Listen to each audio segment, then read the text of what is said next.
বিশাল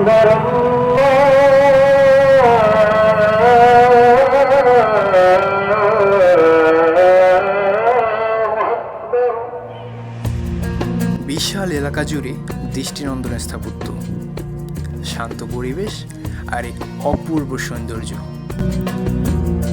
বলছিলাম বাংলার তাজমহল বরিশালের বিখ্যাত গুঠিয়া মসজিদের কথা।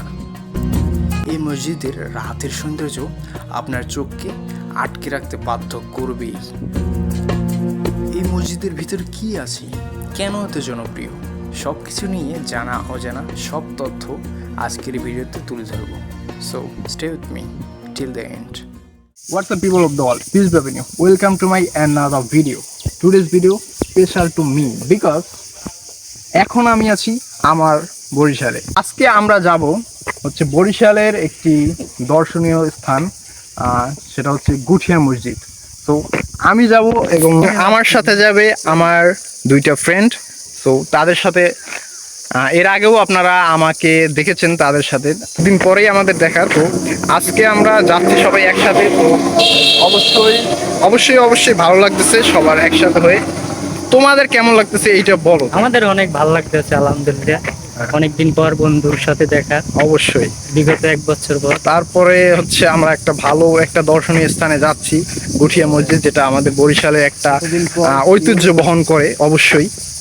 তো আর এটা হচ্ছে আমাদের রত্নপুর। এটা হচ্ছে নামে যেমন রত্নপুর এবং রত্নে ভরা এমন একটাই গ্রাম। যদি আপনাদেরকে আমি একটু দেখাই, একেবারে সবুজে পরিপূর্ণ, খুবই সুন্দর একটি গ্রাম। প্রথমে আসি রত্নপুর নামের কারণ কি। রত্ন বলতে আমরা কোনো মূল্যবান জিনিস বা রত্নকেই বুঝি, আর পুর বলতে বসতি বা গ্রামকে বোঝায়, মানে রত্নের মতো মূল্যবান গ্রাম। লোকমুখে শোনা যায় এই গ্রামের জমি উর্বর, তাই ধান, পান, পাট সহ যে কোনো ফসলই ভালো ফলে, তাই রত্নের মতো মূল্যবান বলা হতো। বরিশাল যেহেতু নদীমাতৃক জেলা, তার এই ধারাবাহিকতায় নদীর একটি শাখা আমাদের রত্নপুরের ভেতর থেকে বয়ে গেছে, যেটাকে আমরা খাল বলে থাকি, এবং এটা নন্দী খাল নামে পরিচিত আমাদের কাছে। এবং বাজারের পাশেই রয়েছে রত্নপুর মাধ্যমিক বিদ্যালয়, যা অত্যন্ত সুনামধন্য একটি প্রতিষ্ঠান। এবং এটা হচ্ছে মিস্ত্রিপাড়া হাট বাজার। এবং এখানে আছে আমার সাথে আমার আরেকটা বন্ধু রাকিব হাসান। তো অনেকদিন পর আমাদের কিন্তু দেখা, আমি, তুমি, সাজ্জাদ। তো আজকে যে আমরা যাচ্ছি গুঠিয়া মসজিদ, আমাদের বরিশালের একটা দর্শনীয় স্থান। তো তোমার কেমন লাগতেছে আজকে? আজকে ওয়েদারটা আসলে মোটামুটি খারাপ না, ভালোই চলতেছে। ওয়েদার যে বড় ইভেন্ট হচ্ছে, আমরা সবাই একসাথে যাচ্ছি। আমরা সবাই একসাথে ফ্রেন্ড সার্কেল একটা জায়গায় যাইতেছি। তো জায়গাটা আসলে স্মরণীয় হয়ে থাকার জন্য আমরা কিছু একটা করবো, অবশ্যই অনেক মতামত হবে। ঠিক আছে, তোমাকে ধন্যবাদ। এটা হচ্ছে আমাদের বাজারের মসজিদ। এখন আমরা যে স্থানে আছি, এটা আমাদের শৈশবের সাথে একটা খুবই সামঞ্জস্যপূর্ণ একটা স্থান। সেটা হচ্ছে সুইচ গেট। এখানে যে আপনারা বর দেখতে পাচ্ছেন, এখানে একটা এই যে মাঠ, এখানে মেলা হইতো, অনেক বড় মেলা হইতো, এবং এই জায়গাটাও খুবই সুন্দর। গুঠিয়া মসজিদ যেতে হলে আমাদের প্রথমে যেতে হবে ধামুরা বাজারের বাস স্ট্যান্ড। ইতিমধ্যেই আমরা ধামুরা বাজার চলে এসেছি।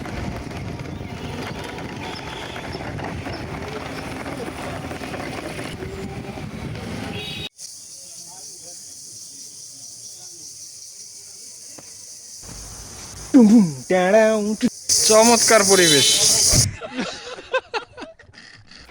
এখন আমরা যাচ্ছি ধামুরা বাজারের পূর্ব পাশে ধামুরা বাজারের বাস স্ট্যান্ড। আমরা এখন বাসে উঠে পড়েছি এবং এখান থেকে আমরা যাব ইসলাদি বাস স্ট্যান্ড। এবং এটাই হচ্ছে ইসলাদি বাস স্ট্যান্ড এবং উজিরপুর উপজেলার গেট। এখান থেকেই আমরা একটা অটোতে করে যাব দাসেরহাট বাজার।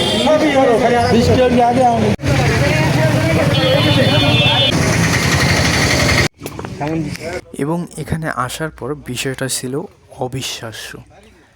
এই জায়গাটা এতই সুন্দর এবং মনোমুগ্ধকর ছিল যেটা আমার ধারণার বাইরে ছিল, কারণ এর আগে আমি এখানে আসিনি। আমরা এখন আছি দাসের হাট খেয়াঘাটে। এখানে হচ্ছে আমরা উজিরপুর গেট থেকে 30 টাকা করে জনপ্রতি ভাড়াতে আসছি। 20 টাকা করে হচ্ছে ভাড়া, ঈদের উপলক্ষে আমাদের কাছে 30 টাকা করে রাখছি। এই জায়গাটা যদি আমি আপনাদেরকে দেখাই, এটা আসলে খুবই চমৎকার একটা জায়গা, খুবই সুন্দর এবং একেবারে বাংলার প্রকৃতিতে একেবারে পরিপূর্ণ মনোমুগ্ধকর একটা জায়গা সত্যি।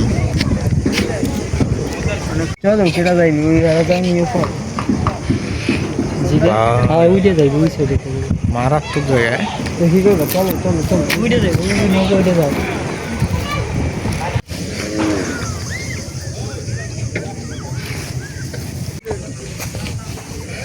What a place! ইয়েস, দেখ সুন্দর জায়গা। মারো না, আমাকেও দেখাও, এত সুন্দর জায়গা। ওর ভাই রোদ ধরে গিয়ে দেখেন আপনারা, হোয়াট এ প্লেস। এমন মনোমুগ্ধকর পরিবেশ সহজে পাওয়া যায় না ভাই। আমাদের জন্য ওই যে ট্রলার ওয়েট করতেছে, বাট আমরা যাচ্ছি না বিকজ এখানে ওয়েদার খুবই সুন্দর আর লোকেশনটা খুবই সুন্দর, মানে একেবারে কি বলে তেলের মতো। তেলের মতো চশমাটা দে, চশমা সত্যি খুবই সুন্দর। চলো চলো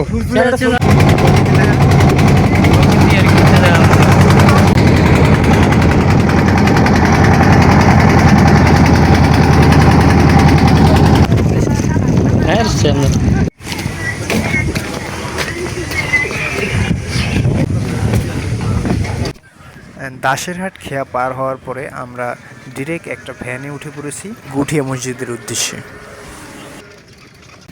অবশেষে চলে এসেছি বাংলাদেশের অন্যতম বৃহৎ মসজিদের মধ্যে একটি, বাইতুল আমান জামে মসজিদ, যেটাকে আমরা গুঠিয়া মসজিদ নামে পরিচিত, যেটা গুঠিয়া মসজিদ নামে যেটাকে আমরা চিনি।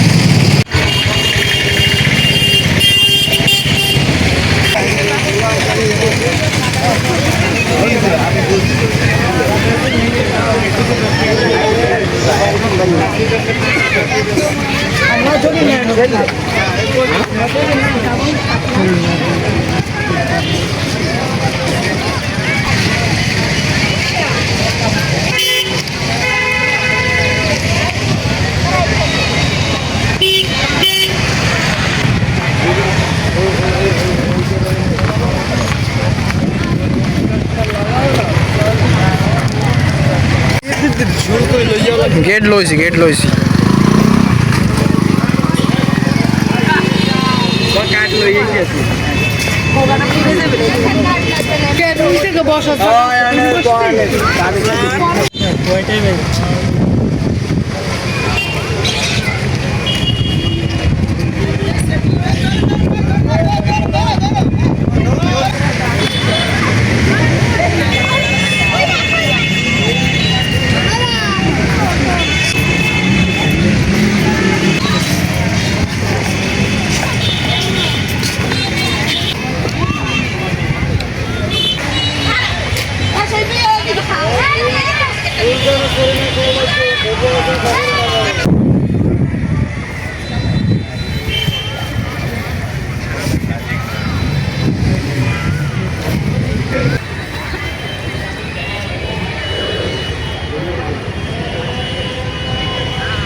মসজিদের আশেপাশে ছিল অনেকগুলো ফাঁকা জায়গা এবং এখানে পেঁপে গাছ, পেঁয়াজ গাছ এবং বিভিন্ন শাকসবজির গাছও এখানে দেখতেছি আমি। এটা খুবই ভালো লাগছে আমার কাছে।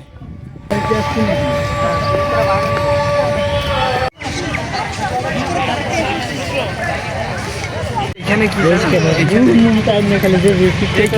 এইখানে আসলে লিখতে দেওয়া লাগে যে এখানে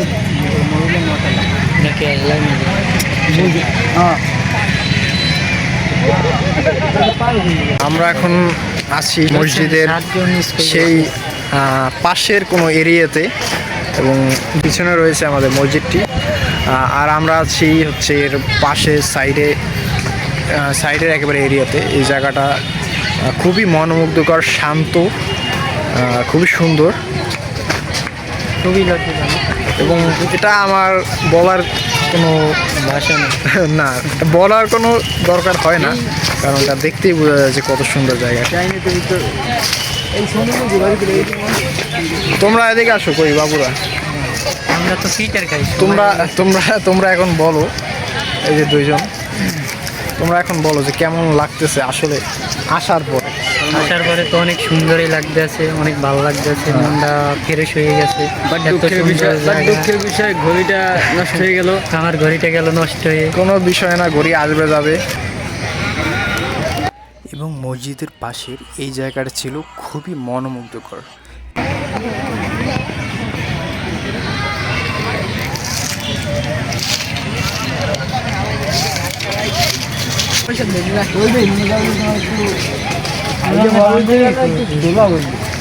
না, এই জায়গার দৃশ্য সুন্দর।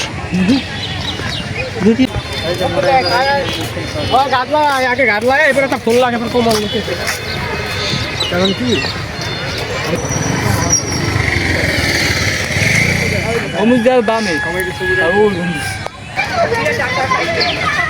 এখানে পরিবেশটা জাস্ট দেখেন।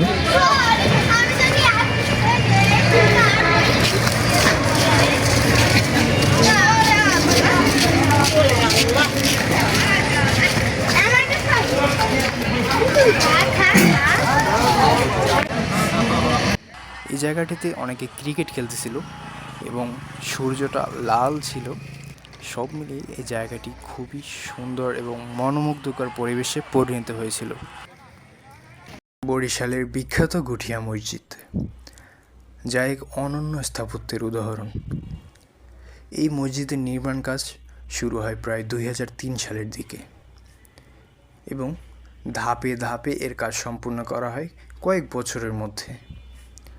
পুরো কমপ্লেক্সটি তৈরি করেছেন বরিশালের বিশিষ্ট ব্যক্তি এস শরফুদ্দিন আহমেদ সান্টু, এবং যা ছিল তার নিজের ব্যক্তিগত অর্থায়নে, যা সত্যিই অবাক করে দেওয়ার মতো একটি উদ্যোগ। নির্মাণ খরচের কথা বললে এই বিশাল প্রজেক্টে খরচ হয়েছে প্রায় 200 কোটি টাকার মতো। সবচেয়ে বিশেষ বিষয় কি জানেন? এই মসজিদ নির্মাণে ব্যবহার করা হয়েছে বিশ্বের বিভিন্ন পবিত্র স্থানের মাটি এবং জমজম কূপের পানি, যেমন পবিত্র মক্কা, পবিত্র মদিনা, আরাফাত ময়দান, হেরা গুহা, উহুদ পাহাড়, কারবালা ময়দান এবং আরও অনেক গুরুত্বপূর্ণ ইসলামী স্থানের মাটি। এই বিষয়টাই এই মসজিদকে অন্য সব জায়গা থেকে আলাদা করেছে। এই মসজিদের ভেতরে প্রায় 1,500 মানুষ নামাজ পড়তে পারবে, এবং যদি আমি এর ঈদগাহ মাঠের কথা বলি তাহলে প্রায় 2,000 মানুষ ঈদগাহ মাঠে নামাজ পড়তে পারবে। সব কিছু মিলিয়ে গুঠিয়া মসজিদ শুধু একটি ধর্মীয় স্থান না, এটা শান্তি, সৌন্দর্য আর ইসলামের এক অসাধারণ মিশ্রণ। এবং যতই রাত বাড়ছিল ততই যেন গুঠিয়া মসজিদের সৌন্দর্য আরও বেশি বেড়ে যাচ্ছিল। এবং সত্যি বলতে এতই সুন্দর লাগতেছিল যে আমরা সেখান থেকে আসতে চাচ্ছিলাম না। পার্সোনালি আমিও আসতে চাচ্ছিলাম না। আমরা এই জন্য অবশ্য আরও 1 ঘন্টা পরে এসেছি।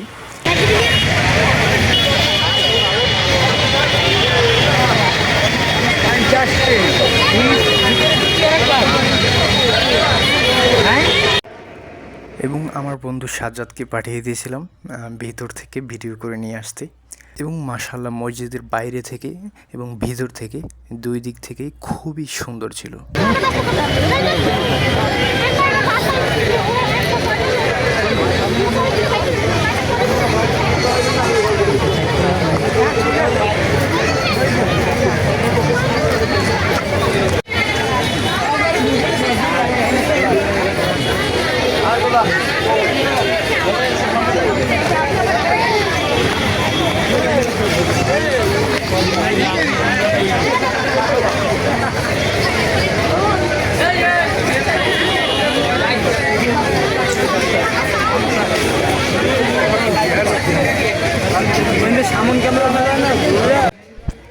এবং আলহামদুলিল্লাহ সব কিছু মিলিয়ে এই জায়গাটা ছিল খুবই সুন্দর এবং আমার দিনটাও খুব ভালো কাটছিল।